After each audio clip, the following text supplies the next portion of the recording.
శంకర్ ఒక రాత్రి తన పనిని ముగించుకొని పక్క ఊరు నుంచి తమ ఊరికి తన ఇంటికి వెళ్తున్నప్పుడు చందమామ పగడపు నల్లని ఆకాశంలో కిందగా కనిపిస్తూ చల్లని వెలుతురుని అందిస్తుంది.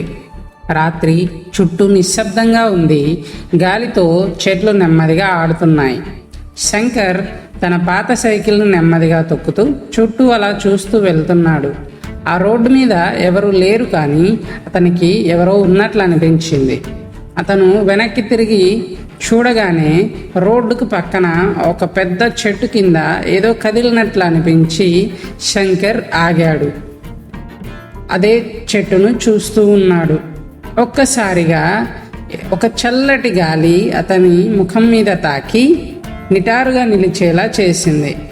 అతను ఆ చెట్టును చూస్తుండగానే ఆ చీకటి నీడ అక్కడి నుంచి కదులుతున్నట్లు అనిపించింది. అది స్లోగా అతని వైపునకు కదిలింది. శంకర్ భయపడి సైకిల్ మీద వేగంగా వెళ్ళడం మొదలుపెట్టాడు. ఎవరక్కడ అని అడిగాడు, కానీ అక్కడ ఎలాంటి స్పందన లేదు. శంకర్ ఆ భయాన్ని తట్టుకోలేక వెంటనే సైకిల్ను వేగంగా నడపడం మొదలుపెట్టాడు. కానీ అతను ఎంత వేగంగా నడిపితే ఆ నీడ అతనిని అంత వేగంగా వెంబడిస్తూ వస్తుంది. అతని గుండె వేగంగా కొట్టుకుంటోంది. ఆ రాత్రి వాతావరణం ఇంతకు ముందు కొంచెం ప్రశాంతంగా అనిపించినా ఇప్పుడు మరింత చీకటిగా, మరింత భయంకరంగా అనిపించింది. ఒక్కసారిగా ఒక పెద్ద కేక వినిపించి శంకర్ పూర్తిగా భయపడిపోయి సైకిల్ను ఆపకుండా ఫాస్ట్గా వెళ్ళిపోతున్నాడు. ఒకే ఒక్క క్షణంలో ఆ నీడ అతనికి దగ్గరగా వచ్చి శంకర్ అని వినిపించింది. ఆ శబ్దం ఎక్కడో విన్నట్లు, ఆ మాట ఎవరిదో అనిపించినట్లు అనిపించి, ఎవరు మీరు?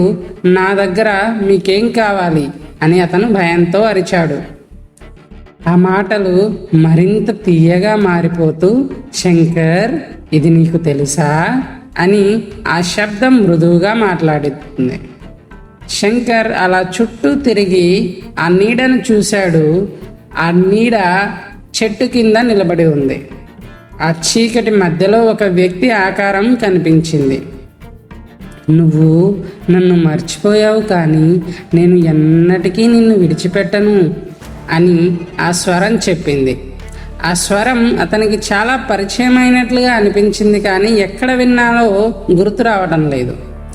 శంకర్ ఆ భయంతో వణుకుతూ వెనక్కి తిరిగి మరింత వేగంగా సైకిల్ నడిపాడు. కానీ ఆ చీకటి అతనిని వదిలిపెట్టకుండా వెంబడిస్తూ వచ్చింది. నీకు నిజం తెలియాలి శంకర్. నీ కుటుంబం నిన్ను దాచిన విషయాలు, రహస్యాలు తెలుసుకో. ఆ మాటలతో శంకర్ తన ఆలోచనలను నిగ్గు తేల్చుకునే ప్రయత్నం చేశాడు. ఏం రహస్యాలు? నా కుటుంబం గురించి ఏం తెలుసుకోవాలి అని అతను నెమ్మదిగా అడిగాడు. ఆ వ్యక్తి నవ్వి ఊరుకుంది. నీ తండ్రి శంకర్ నీకు తెలియని ఎన్నో నిజాలు దాచిపెట్టాడు, కానీ ఇప్పుడు ఆ నిజాలు నీ ముందుకు వచ్చాయి. నువ్వు వాటిని ఎదుర్కోవాల్సి ఉంది. శంకర్ ఆ మాటలను విని భయపడి ఆ చీకటి నుంచి పారిపోవాలని అనుకున్నాడు. కానీ అతనికి తెలియకుండానే ఆ సైకిల్ ఆగిపోయింది. ఆ చీకటి వ్యక్తి మళ్ళీ అతని చెవిలో గుసగుసలు మాట్లాడింది. ఇది నీ భవిష్యత్తు, ఇది నీ భయం. శంకర్ ఆ క్షణంలో నిశ్చయించుకున్నాడు.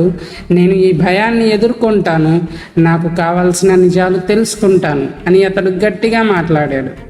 ఆ మాటలతో అతని భయం తగ్గి ఆ చీకటి కాస్త తగ్గి పారిపోయింది.